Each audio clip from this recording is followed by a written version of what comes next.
Lors du réveillon de Noël en famille, ils ont distribué des cadeaux à tout le monde et les enfants ont été appelés un par un pour recevoir les leurs. Il y avait des cousins venus de l'autre bout de la France, des nièces et des neveux que je n'avais pas vus depuis des années, et même la petite Chloé, née au printemps dernier, a reçu une boîte enveloppée dans du papier doré avec son nom écrit dessus. Ma fille, Léa, attendait patiemment en souriant comme elle le fait toujours lorsqu'elle essaie d'être polie car à 9 ans elle est assez grande pour comprendre quand quelque chose ne va pas mais encore trop jeune pour savoir comment prendre la parole dans une pièce remplie d'adultes. La pile de présents a doucement disparu tandis que le papier froissé s'accumulait aux pieds des invités alors que les rires devenaient plus forts avant qu'un grand silence ne s'installe. Il ne restait plus aucun cadeau sous le sapin, pas même un petit paquet oublié ou caché derrière une chaussette de Noël, absolument rien. Léa a baissé les yeux vers ses mains sans pleurer ni demander pourquoi, elle s'est contentée de les croiser proprement sur ses genoux en restant silencieuse. J'ai remarqué la façon dont ses doigts se tordaient légèrement et comment son pied tapait contre le pied de la chaise, et c'est ainsi que j'ai su qu'elle était blessée alors que personne ne disait un mot. Mon cœur battait la chamade mais je suis restée immobile à observer les gens autour de nous, les cousins de mon mari, ses oncles, sa sœur et même sa mère, Françoise, qui continuaient d'agir comme si de rien n'était. Le papier cadeau crissait, quelqu'un a remonté le volume de la musique, alors que Léa avait passé 3 nuits à dessiner une carte pour Françoise en utilisant des paillettes dorées pour les bordures et en écrivant « Joyeux Noël mamie » de sa plus belle écriture. Je me souvenais qu'elle m'avait demandé si elle devait lui donner avant ou après avoir ouvert son propre cadeau, mais elle n'a jamais eu l'occasion de décider. Je me suis penchée en avant pour dire quelque chose, pour dénoncer cette situation et exiger une explication, mais avant que je ne puisse parler, Thomas s'est levé. Mon mari n'est pas du genre à faire des scènes car il est celui qui apaise les tensions et arrondit les angles avec des phrases calmes et des regards tranquilles, mais cette fois, il n'avait pas l'air serein du tout. Il s'est dirigé vers la cheminée, a cherché derrière l'une des chaussettes suspendues et en a sorti une enveloppe blanche avant de se retourner face à la pièce. Ceci, a-t-il dit d'une voix assez forte pour que tout le monde l'entende, était censé être ouvert en dernier. Toute la pièce s'est figée, les conversations se sont arrêtées net, Françoise a plissé les yeux et Léa a levé les yeux de ses genoux. Thomas a marché vers elle avec l'enveloppe, n'a rien dit d'autre, l'a simplement tendue à notre fille avec un signe de tête protecteur, et pour la première fois de la soirée, chaque personne présente dans cette pièce a été attentive. Le réveillon de Noël avait toujours été un événement majeur dans la famille de Thomas, ses parents, Françoise et Jean-Pierre, recevaient chaque année dans leur immense maison bourgeoise de la banlieue lyonnaise. C'était le genre d'endroit avec un sapin de 2 mètres de haut devant la fenêtre, des guirlandes sur l'escalier et une table de buffet remplie de plateaux de traiteurs venant de l'épicerie fine dont ils se vantaient toujours. Tout semblait parfait mais l'ambiance était toujours un peu froide. C'était ma 11e année passée avec eux pour les fêtes et j'en connaissais désormais tous les rituels, comme qui apportait quel plat, quel cousin arriverait en retard et comment Françoise me dévisagerait de haut en bas dès mon arrivée. Ses commentaires n'étaient jamais directs mais toujours cinglants, comme lorsqu'elle m'a demandé en souriant tout en m'embrassant sur la joue si j'avais encore mis des chaussures plates cette année, ajoutant qu'elle supposait que le confort passait avant tout. J'ai souri en retour sans broncher car j'avais arrêté de réagir il y avait longtemps.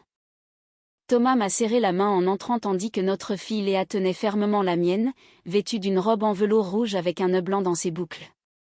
Elle avait insisté pour apporter la carte de Noël qu'elle avait fabriquée pour Françoise sur laquelle elle avait dessiné une cheminée, un sapin et Françoise tenant un plateau de biscuits avec l'inscription « À mamie, avec tout mon amour, Léa » écrite au feutre doré.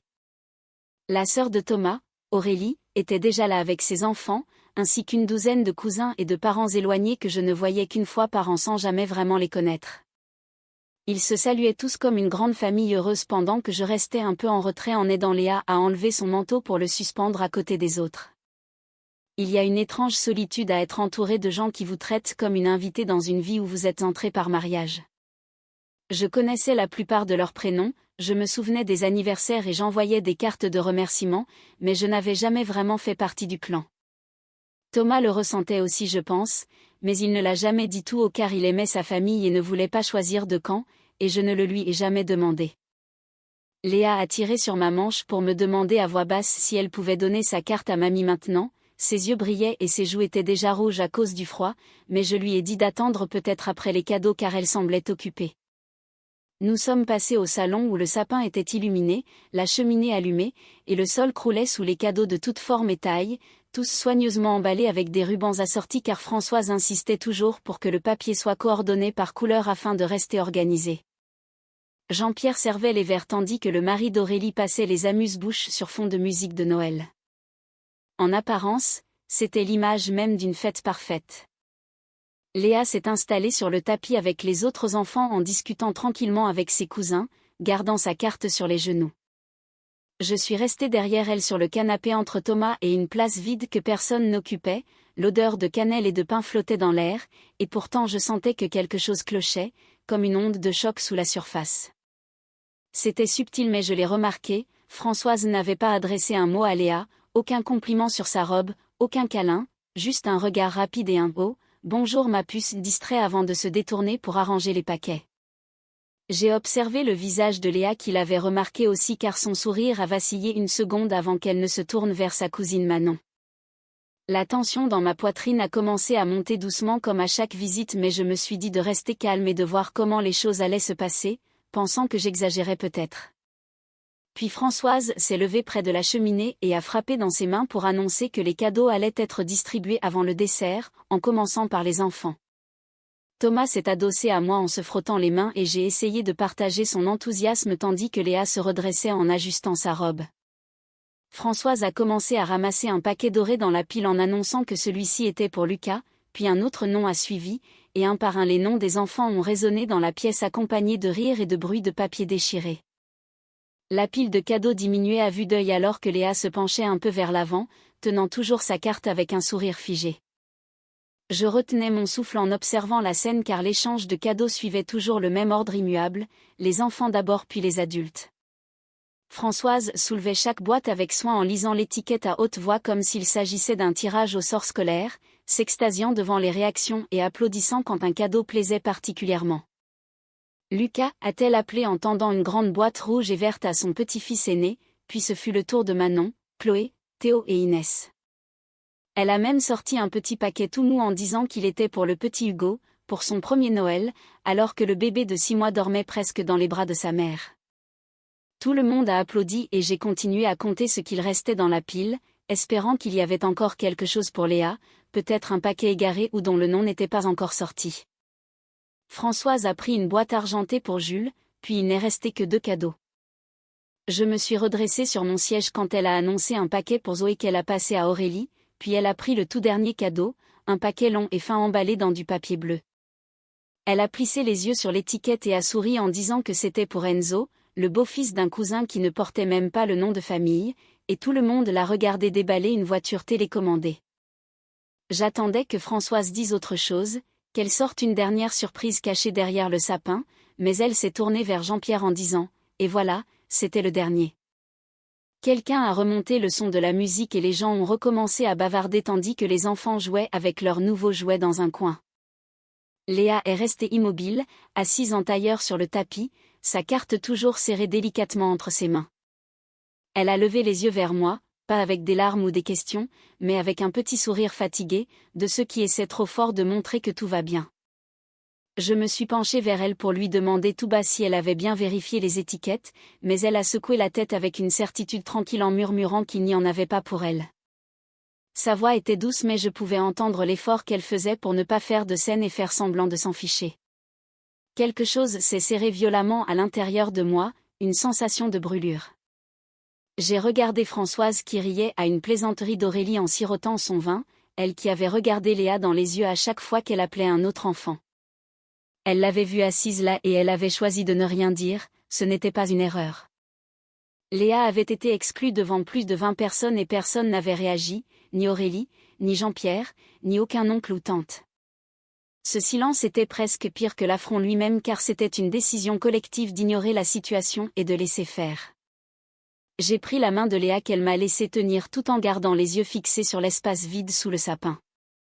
La musique jouait, les conversations reprenaient et un plateau de biscuits circulait mais je n'entendais plus rien clairement, je ne ressentais que l'humiliation pour ma fille et la douleur de chaque seconde de cette soirée dont elle se souviendrait. C'est alors que Thomas s'est levé sans un mot au début, a marché vers la cheminée et a sorti cette enveloppe blanche cachée derrière une chaussette. En se retournant, il a balayé la pièce du regard et a déclaré d'une voix ferme que cela devait être ouvert en dernier. La pièce est devenue silencieuse, Françoise a tourné la tête lentement et Aurélie a cligné des yeux, confuse, alors que tous les regards suivaient Thomas qui traversait le salon pour déposer délicatement l'enveloppe dans les mains de Léa avant de reculer. L'air dans la pièce a changé brutalement, comme si quelqu'un avait ouvert une fenêtre en plein blizzard, la chaleur avait disparu pour laisser place à quelque chose de tranchant. Léa regardait l'enveloppe sans comprendre, c'était un simple rectangle blanc sans ruban ni décoration, elle le tenait comme s'il risquait de se briser. « Vas-y, ma chérie, a dit Thomas doucement. Elle m'a lancé un regard comme pour demander la permission et j'ai acquiescé, la gorge serrée et les mains tremblantes, en lui confirmant qu'elle pouvait l'ouvrir. Autour de nous, plus personne ne parlait et certains bougeaient nerveusement sur leurs chaises ou buvaient leur verre avec un intérêt soudain pour le sol. Françoise a croisé les bras, la bouche pincée dans une ligne irritée, comme si on venait d'interrompre un discours qu'elle n'avait pas fini de donner. Léa a déchiré l'enveloppe avec précaution et en a sorti 2 choses, une petite pile de papier plié et un mot écrit à la main à l'encre bleue. Elle a lu le mot en silence, ses lèvres bougeant au rythme des mots, avant de lever vers son père des yeux écarquillés. Quand je lui ai demandé ce qu'il y avait d'écrit, elle a baissé les yeux et a lu à haute voix d'une voix qui n'était qu'un souffle, à ma fille Léa, pour la petite fille qui apporte de la lumière partout où elle passe, partons à la poursuite des aurores boréales cette année, l'Islande nous attend. Je t'aime, papa. Un grand calme s'est abattu sur la pièce, encore plus lourd qu'avant, et même la musique de fond semblait s'être estompée. Léa a déplié les papiers et a découvert 2 billets d'avion imprimés, un adulte et un enfant, au départ de Paris-Charles de Gaulle pour Reykjavik, un voyage aller-retour en première classe. J'ai regardé Thomas, stupéfaite, et il a confirmé d'un signe de tête qu'il avait tout prévu il y a des semaines, le soir même où elle lui avait dit qu'elle voulait voir les étoiles dans un endroit sans lampadaire. Je me suis souvenu de cette conversation dans la voiture quand Léa regardait par la fenêtre et demandait pourquoi les étoiles étaient différentes selon les endroits, et Thomas lui avait parlé de lieux où le ciel semblait infini et l'air pur. Léa s'est levée en tenant ses billets, demandant si c'était vrai qu'il partait vraiment, et Thomas s'est mis à sa hauteur pour lui promettre que oui, ce serait juste 2, avec des aurores boréales, du chocolat chaud et des motoneiges. Elle s'est jetée dans ses bras en le serrant fort, son nœud blanc écrasé contre l'épaule de son père, et pour la première fois de la soirée elle n'avait plus besoin de prétendre que tout allait bien. J'ai senti les larmes monter mais je ne les ai pas essuyées, je voulais qu'elle les voie, je voulais qu'elle comprenne que ce moment était bien plus qu'un simple billet d'avion, c'était une réparation et une déclaration. Elle avait été rendue invisible par les autres, et son père s'assurait maintenant qu'elle soit vue de la manière la plus éclatante possible. De l'autre côté de la pièce, le visage de Françoise s'est crispé, elle a ramassé un morceau de papier cadeau traînant au sol pour le lisser nerveusement sur son genou comme si c'était important, tandis que Jean-Pierre se raclait la gorge sans mot dire. Thomas s'est relevé et a passé son bras autour de moi en disant que Léa avait besoin de quelque chose qui ne serait pas oublié et qu'il voulait que tout le monde l'entende. Aurélie s'est approchée avec un sourire nerveux pour dire que c'était incroyable, mais Thomas a simplement répondu que c'était son rêve et que Noël était le moment idéal pour lui offrir quelque chose d'inoubliable. Françoise n'a pas dit un mot, elle s'est levée lentement et s'est dirigée vers la cuisine, et pour la première fois en 11 ans je me moquais totalement de ce qu'elle pensait car elle avait fait son choix et nous avions fait le nôtre. Léa est revenue vers moi rayonnante en me demandant si je venais aussi, mais je lui ai répondu que ce voyage n'était que pour elle et son papa, et je l'ai serrée fort contre moi comme si elle risquait de disparaître. Ce moment lui appartenait entièrement.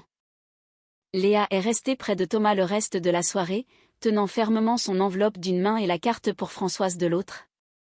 Sans jamais mentionner le fait qu'elle n'avait pas eu de cadeau comme les autres car le poids d'avoir été oubliée s'était envolé à l'instant où elle s'était sentie choisie. Les autres enfants l'ont remarqué et Manon est venue poser des questions sur le voyage, suivi de Jules qui s'interrogeait sur les volcans, et pour la première fois de la soirée Léa était au centre de l'attention non pas par invitation mais parce qu'elle était devenue incontournable.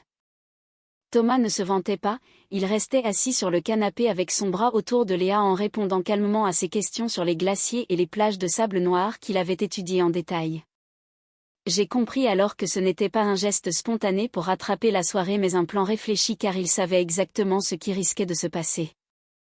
Je suis allée dans la cuisine chercher de l'eau pour Léa et j'y ai trouvé Françoise en train de disposer des biscuits sur un plateau avec des gestes mécaniques et les lèvres serrées. Elle m'a jeté un regard en disant que c'était une annonce bien théâtrale et qu'il aurait été préférable d'être prévenue pour éviter ce genre de scène. Je lui ai demandé calmement si elle parlait du fait d'exclure un enfant à Noël, mais elle a répliqué que Léa ne s'était pas sentie exclue avant que nous n'en fassions une affaire d'État. Tout le monde l'a remarqué, ai-je répondu en la fixant, mais elle a prétendu que ce n'était pas intentionnel et qu'il y avait trop d'enfants à gérer cette année entre ceux d'Aurélie et les cousins. Je lui ai dit qu'elle n'était pas une erreur de gestion mais sa propre petite fille, et qu'elle avait toujours essayé de nous garder, elle et moi, à la lisière du cercle familial mais que ce soir cela avait été flagrant pour tout le monde. Elle a ouvert la bouche pour répliquer puis l'a refermée, et comme je m'attendais à des excuses qui ne sont jamais venues, je l'ai laissée seule avec son plateau de biscuits parfait. De retour au salon, Léa décrivait avec passion des vidéos de grottes de glace bleue et ses yeux pétillaient de nouveau. Je me suis assise à côté de Thomas en lui demandant s'il savait que cela arriverait, et il a avoué avoir vu la liste de cadeaux de Françoise la semaine précédente et que le nom de Léa n'y figurait pas. Il ne me l'avait pas dit car il voulait offrir à Léa quelque chose que personne ne pourrait lui reprendre, quelque chose de privé et de précieux. Il lui avait donné bien plus qu'un voyage, il lui avait donné un souvenir qui effacerait l'humiliation par la reconnaissance. En fin de soirée, alors que les familles se préparaient à partir, certains félicitaient Léa ou Thomas tandis que Françoise restait dans sa cuisine. Léa est venue me voir avec sa carte à la main et m'a demandé si elle devait quand même la donner à sa grand-mère, mais après avoir regardé le dessin aux paillettes un peu abîmées, elle a décidé de la garder pour elle et de la ranger dans son sac à dos. Ce qui était sans doute le choix le plus fort qu'elle pouvait faire. Sur le chemin du retour, Léa s'est endormie à l'arrière avec l'enveloppe serrée contre elle et son nœud blanc de travers, tandis que nous roulions sous la neige fine. Thomas a fini par rompre le silence en disant qu'il avait détesté voir ça et qu'il aurait dû agir plus tôt, mais je lui ai dit qu'il avait été là pour sa fille au moment où ça comptait le plus. À la maison, il l'a portée jusqu'à son lit sans la réveiller et je suis restée un instant à l'observer dormir, fière de la façon dont elle avait géré la situation avec dignité. Le lendemain matin, elle était déjà à table avec une carte de l'Islande imprimée, pleine d'une confiance nouvelle que l'on ne gagne que lorsqu'on se sent pleinement aimé.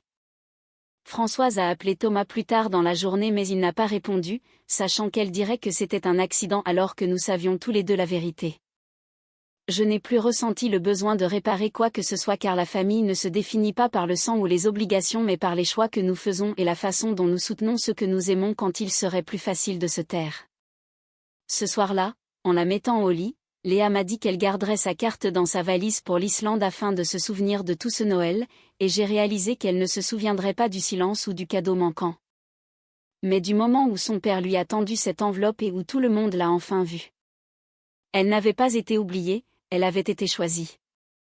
Merci d'avoir partagé ce moment avec moi et d'avoir écouté notre histoire, je ne l'ai pas racontée pour susciter de la sympathie mais parce que je sais ce que l'on ressent quand on voit son enfant être ignoré et à quel point il est puissant de voir quelqu'un se lever pour rétablir la justice. Si cette histoire vous a touché ou vous a rappelé des moments familiaux personnels, n'hésitez pas à aimer la vidéo car cela aide vraiment à la faire connaître. Partagez-la avec quelqu'un qui a besoin de se souvenir que l'amour silencieux parle parfois plus fort que tout le reste et si vous voulez plus de récits émotionnels comme celui-ci abonnez-vous à la chaîne et activez les notifications pour ne rien rater. Laissez un commentaire ci-dessous pour nous raconter si vous avez déjà vécu une situation où quelqu'un a fait briller votre enfant après qu'il a été mis de côté. Merci d'être là et je vous retrouve dans la prochaine vidéo.